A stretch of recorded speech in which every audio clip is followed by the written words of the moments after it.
Tell me about your father and how you got interested in this Slumach gold. It was the first part of the 50s. I worked for my dad at Sonora Island, Florence Lake Logging. He had his logging company there, and we made a few runs up up Butte Inlet. He wanted to show me, this things that he had seen before with the Indians, and we made a couple of trips up there and climbed up the mountain a few times, and then I kind of forgot about it after that for a while. And So what was your father's theory on well, Slumach Indians? well, he didn't really, put anything together on Slumach at all. It's just that when he trapped up there in the 20s, I'm sorry, I'm going to ask you to start that again. When my father trapped up there. yeah, when my father trapped up there in the 20s, he run into the Indians, and as a matter of fact, he used to work in Vancouver on Granville Street there when they logged it, and then in the summertime and in the winter times, he'd row his canoe, which took him about 10 days to go up from Vancouver to the head of Butte, and that was his trap line up there, the Southgate Valley and part of Butte Inlet, and. In 1926, he was out in his canoe there, and he run into the Indians out there in their canoe, and they showed him 5 or 6 nuggets. I can't some in that area somewhere, either 5 or 6 of them. And he asked them where they got them, and it took some time, but he got it out of them that they indicated it was up on that mountain, the Southgate Mountain. So he looked for quite a few years for this cache of gold or whatever it was supposed to be up there, or some kind of a mine. And he had his problems with the Indians up there at the time and stuff like that. And then he found out that the Spanish had lived there a couple hundred years before that. I'm going to ask you to just repeat that again. Just say my father. Oh yeah, my father. He found out later that the Spanish had built a fort in there and lived in there for a few years, and they assumed they mined gold because the ships went back to Spain and stuff like that, and came back with 3 of them went back. It was in there, and then they came back again with 15 of them. So, it goes on like it's documented that the British sank 11 of them in San Juan when they tried to get out of there. So, and there's been a story of that where they took the gold back on one ship and stashed it again somewhere, never took it back to Spain, except for a few good-sized nuggets.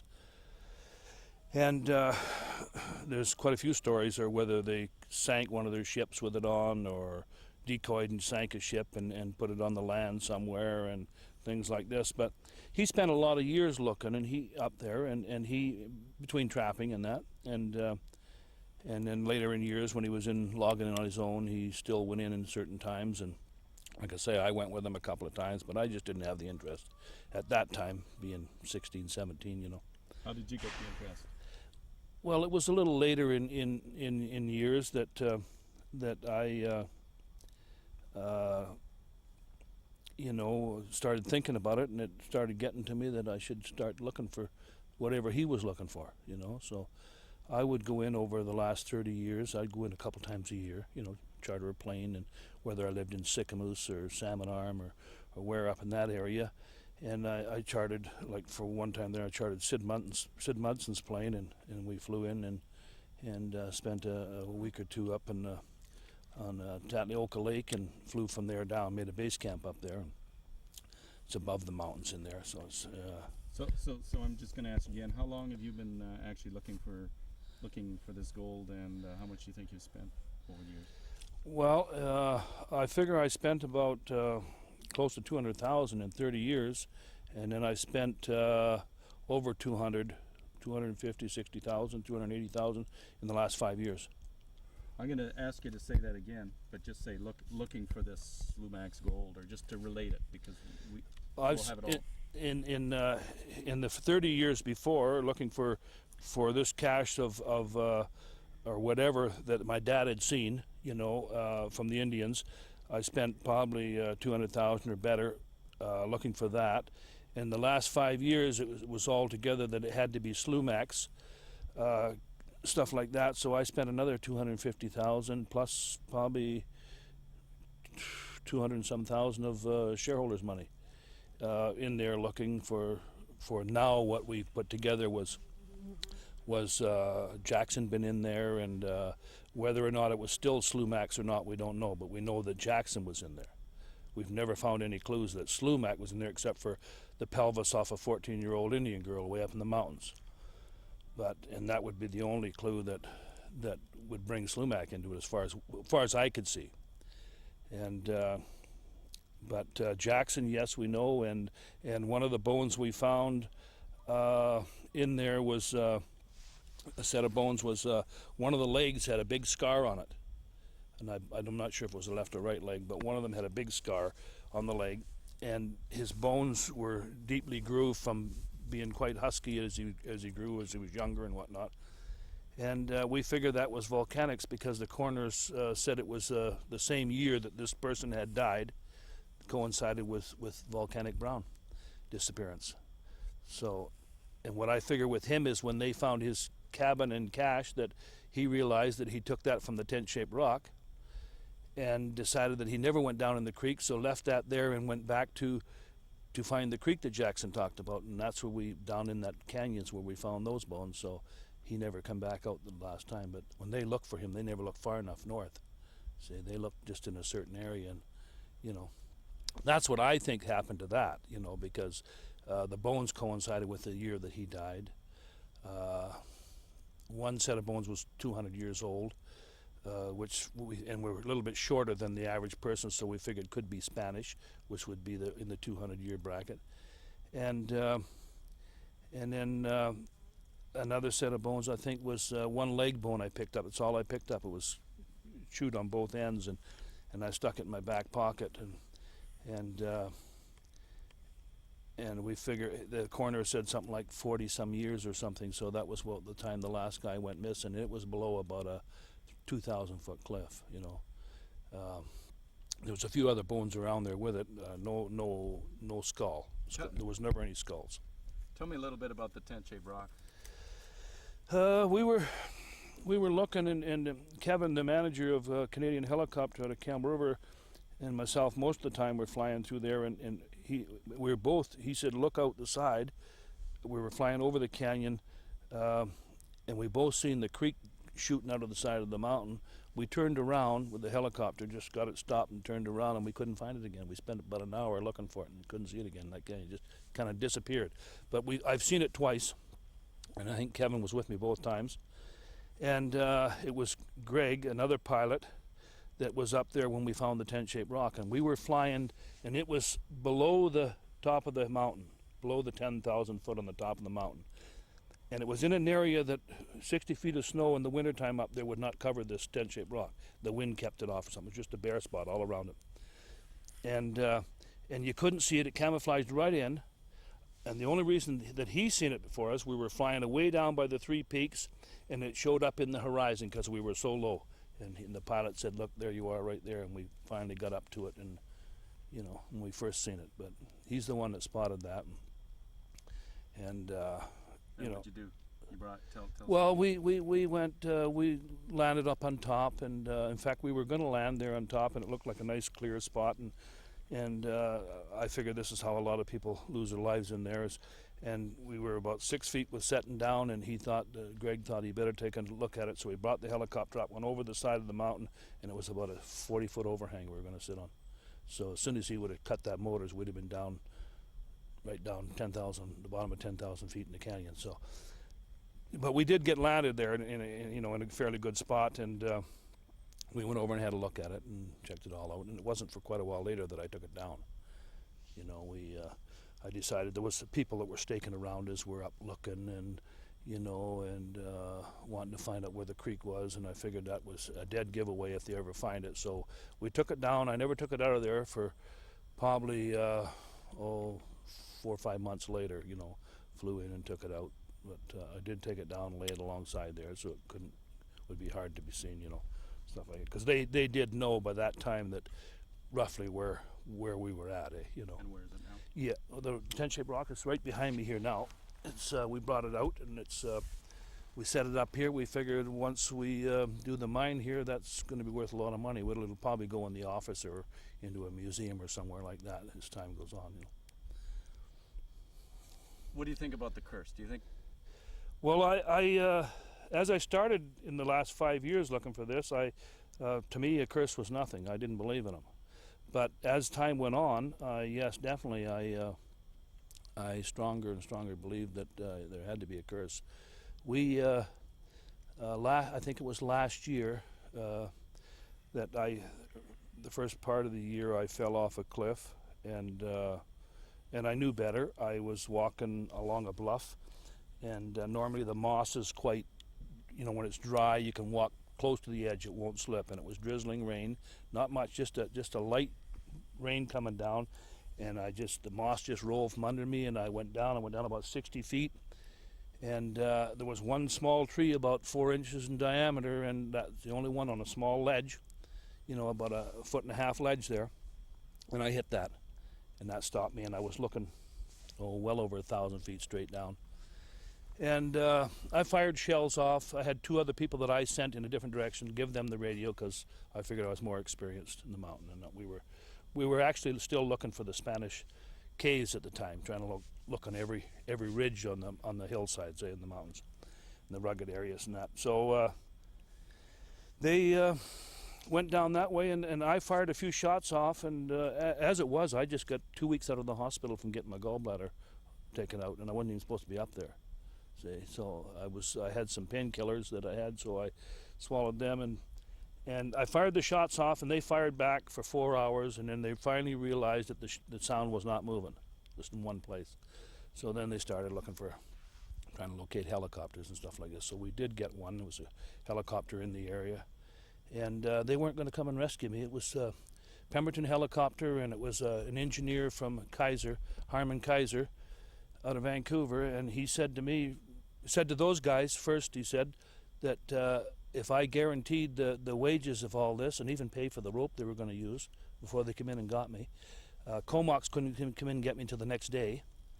So they were already on another mission, but these guys would not come and do it unless I guaranteed, which I paid them, over $1,000 for the helicopter, Pemberton helicopter, and $400 and some for his wages and some other guys' wages. Any other things about the curse, or the other? Yeah, we've had a lot of things. My nephew, he just about went over the cliff. He dislocated his shoulder and things like this. We were drilling, we were trenching on the ridge in the quartz. But what we do is we use the dowser in there. See, we went through, and somebody said, try this guy. It's in his late 50s or early 60s. A really good dowser. I didn't believe in him, but anyway, I'll get into that a little later here on the dowser. But we were doing some trenching on this white quartz, and we had to go 12 feet, and we could get a sign of gold in this one area. The most of it was down into 200 and some feet, 300 feet deep into the rock, and we got down 10 feet, and everything started happening. We couldn't. We had a camp set up on the mountain, and we had a little cobra rock drill, and we'd go down about 6 inches and then put a little bit of powder in so we wouldn't scatter too much rock away in case we run into something. So we were down about 10 feet, and we had 2 feet to go, and we spent 2 weeks. 4 of us in there spent 2 weeks trying to go that 2 feet. We couldn't do it. As soon as you put pressure on the drill itself, it just quit. So we thought when we had a hard time trying to get it going the last. So some of this is a little bit expenses there, but they tried to get the spark plug out. No spark plug wrench. So I sent the helicopter out for a spark plug wrench to Calm River. So he came back. When he was gone, they broke the spark plug, so we had no spare spark plugs. So I sent this helicopter out again to get a bunch of spark plugs. So when he got back, it still wouldn't go. We tried and tried after that, wouldn't go. So we gave up on it. And I went back in with Kevin O'Neill, and we were going to fly in. We were flying along the bottom of the mountain, and we were lifting. We were going straight ahead, but the hot air climbing up the side of the mountain was 1,400 feet a minute we were climbing. So we got to the heliport up near the camp, and we tried to set down because I was going to move a bunch of the stuff out. We still had everything in there. And we sat there. The hot air wouldn't let us sit on the down the hill because it was right on the edge. Sat there like a big eagle, just going like this, and he can't do it. So I said, well, we'll get it some other time. So before we got back in again, lightning came in and hit where our camp was and burned it out, and hit where our drill was and burned it out. That is peace saying, somebody saying, out of here, you know. So then a few other things, like a lot of little things happened here. And a couple of weeks ago, the boat, I sank the motor, the boat, got it fixed, got a new motor on there, 2 hours on it, and I was up there again. I was coming out, and I had 10 ounces of gold on me, $800 in money in my wallet. Went to pull away from the wharf. The tide was out in the river. It was running pretty good, you know, in Glacier, that Southgate River. Glacier water. I went to give it throttle, and I guess one of the fuel filters was cracked and it sucked air, and I didn't know that. It was in the new motor, and she died on me. So I tried to get it going, and pieces of this root from under the water was sticking up a little bit, and I was drifting towards it real fast, and I guess I was priming at the same time, and she wouldn't start. You know, a little bit found a panic there. So went up on that there. Water came in the transom. Within seconds, it came over the side and just turned me right upside down. Lost everything. So I managed. We salvaged the boat. I drifted around for about 4 hours in the water. A guy showed up with another boat there, Blake, and from one of the camps across there, and we put a bridle on it, and flipped her back up with his boat, you know, and pulled it, and towed it, and drained it out. I got back, and you know, but this is probably the last bit of the thing that's. So now after I do believe in, it's there. It's definitely there. You know, whether it's carelessness or what, but something's making it that way, you know. You know, and I usually know what I'm is that noise we can chase him away with a rock there. That's probably all right. Yeah. Is that coming through pretty clear? I just want to get him. He's going. Yeah. Press on. Still wrong. Okay. So do you think you found Slumach's gold? Well, Or I did don't you- know. I know I found Jackson where Jackson was. Yeah, I know that. I know this is his tent-shaped rock that he put up. People are we're looking for a peak of a mountain, a tent-shaped mountain peak, you know, something big. But no, it's and the peaks that we're looking for, mountain peaks. It's not this here. This rock sat right above, looking straight down on 3 peaks, and below that it's all there that Jackson talks about. Everything is, except for getting into it, and it's steep. It's like straight up and down, rugged country. Worse than the pit, in the top of the pit area, as coast mountains are. So have you brought gold out? Oh yeah, I've brought out a couple different times. Well, I've had quite a few nuggets. I've given a lot of them away. Eh? There's a lady in Abbotsford's got one ounce nugget, and a few people around here, and some more people in Vancouver, and lots of like smaller ones too. Eh? But a few 1 ounce nuggets. Yeah. So tell me, what kind of a find do you think you've got there? Well, they claim our without the gold vein alone, they claim that the property that's all right there is worth. Now I've got documents on that from other engineers, and they figure it's worth almost $100, $90.25 a ton. Now they tell me that it's the cost of everything's gone down, so it's around $50 a ton. But we have 3 coast mountains, so you know that's without even finding the gold veins. And like I say, we did have a dowser. I put him through the test, and he was right. He found the bones for us, pinpointed the bones for us, pinpointed the people that staked around us, 3 different areas where they had minerals, and they took their engineer, and he couldn't believe it. They took him in and flew him in there, and he was right on the money. Saved them days and days of work. And What you mentioned a big quartz vein? yeah, there's a quartz, and he found that for us too. We were looking for the quartz vein. He walked over and he made a mark, and he backed up about 12 feet, and just areas where it shows up through the rock. The rest of it's down inside, eh? But we've got pictures of that, and it's the right quartz where you find the gold in and everything else. So, and it's right on the ridge, and you know he dowsed this from a map, and he dowsed it from photographs, 20 photographs. He picked 2 of them. He was right on. We took him in and put him in the helicopter in the middle, and he pinpointed it right on, you know.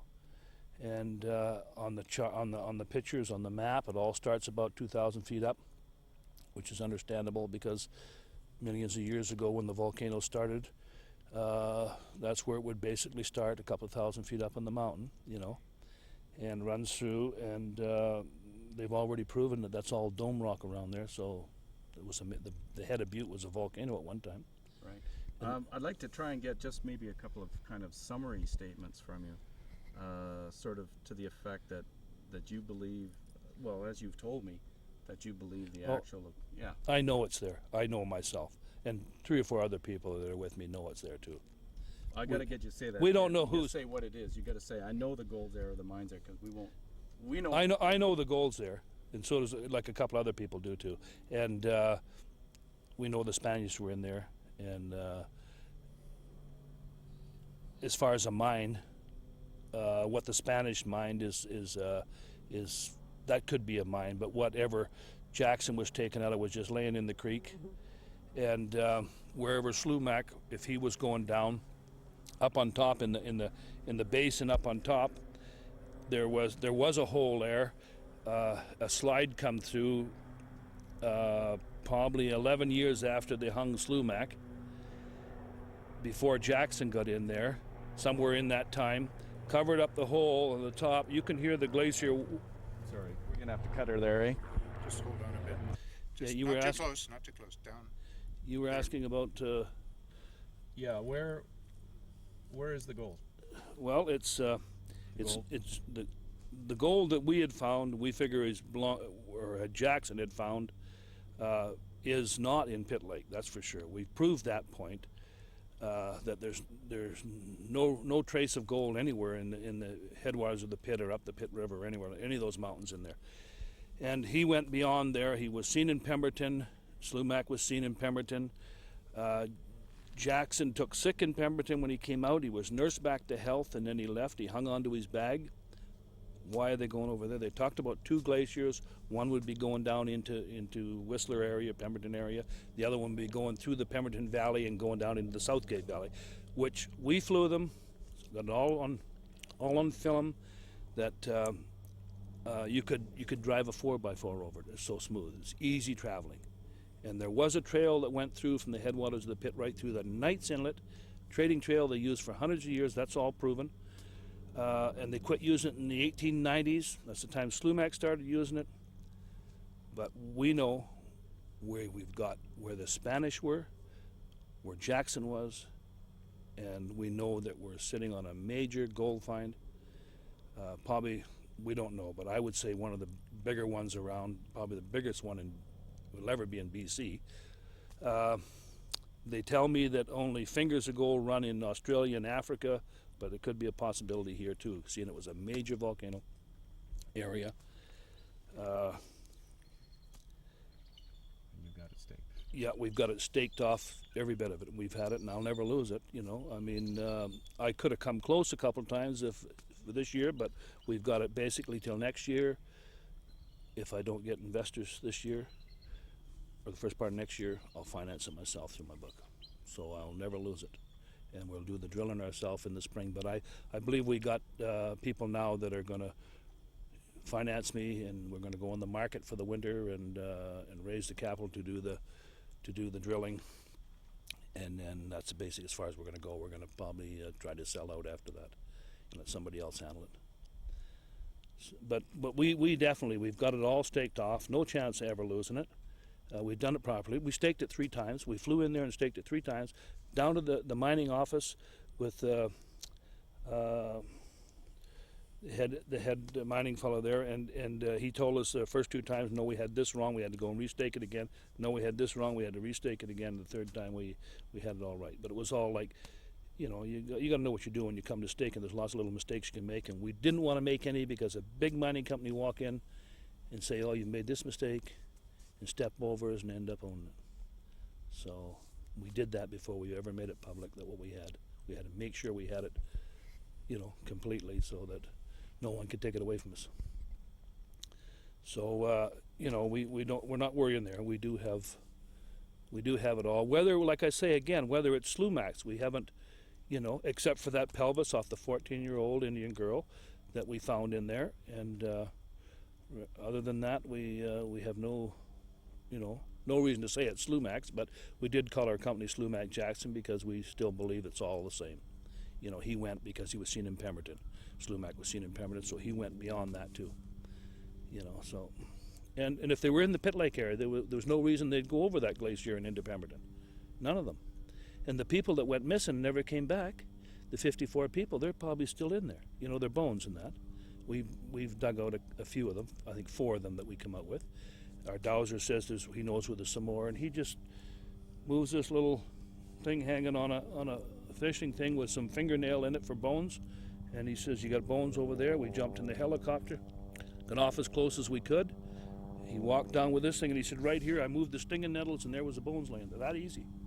So we believe in him. You know, everything he's done for us has been right on. It's just that we haven't, you know, from the money we spent, we haven't come to make a major breakthrough yet, you know, but we do.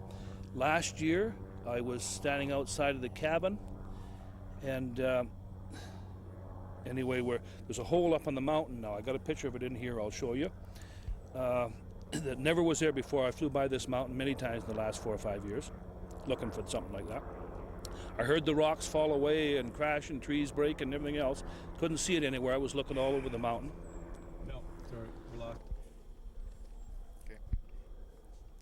Okay. I flew over this hill many times. Me, my crews, pilots, and everything. And the pilots are always, they spot things before everybody else because they're used to that, you know. They'll spot a grizzly or whatever before we will when we're traveling, or a goat on the mountain. But I heard this rumbling, and I'm looking up in the mountain, and of course it's hard to see when you're looking at quite a distance, so I'm looking for dust coming up, you know, waiting for dust to come up, and I still couldn't see it. And there's a ridge that came down here, and where all this is just over that ridge and up the side of that ridge. So the next day I decided to move my wharf down from 100 feet up from where the cabin was, and there was a point sticking out. The river was running, and I knew I should hang on to a line, but my young son was with me. He's 20-something, and he says, "Oh no, I'll throw you the line and I'll get on the wharf." So I knew that it would go right by, you know. So anyway, he's going by, and he threw it, and it went about halfway and piled up in a big pile, you know, like you've probably seen that happen before. So I went and got the boat and went around and towed it back up, no problem, hooked it back up, but it wasn't hooked up properly, so I took the boat back. And as I was going down around the point of the river, something said, "Jack, cut the motor and look back." And I cut the motor and looked back, and there was this hole staring me right in the face, way up in the mountain. I stared right at it. Like we're looking at about 8,000 feet, eh? And I stared right at it. And I've taken pictures of it as much as I could. We tried. When we got out underneath it, you couldn't see it because it's way out on a cliff. So the Spanish, I think that's their major, and it almost looks like there's something inside that hole they anchored to. So what we figured they did, my dad found a metal frame of a steel frame of a bucket type. 2 bands around here, one going down this way and one going down this way, and all roughly riveted together. And you could pick the dirt out from between the 2 bands, which was a leather sack that went rotten. That's what they used to ship it down to the ships with, see? You know, let it go down to the ships from there in this hole. But we haven't been into this hole yet. We need some mountain gear, you know, and mountain climbers and stuff like this. That's too much for me. So. Okay. That's great. That's great. Why don't we get a shot of? One ahead. So tell me what these prospectors have told you, the old prospectors. Well, they took a look at all the material I had and the proof that I put together and stuff like this, and they've turned around and said, yeah, and, you know, after listening to me and seeing what I had, they said, yeah, you definitely got it. You know, we'll quit looking. They said, you know, and these are guys that would put an ad in the paper and say, no way, this guy's, you know. He's just trying to get publicity or whatever, just saying this, eh? But no, once they talked to me, that's exactly what this all, you know, everybody said to me. So, and this, you know, like. Just step back and touch that again, Jack. Step back first. Okay. You know, this here rock, this is the material off the mountain up there, and the archaeologist said that he packed this from 30 meters below.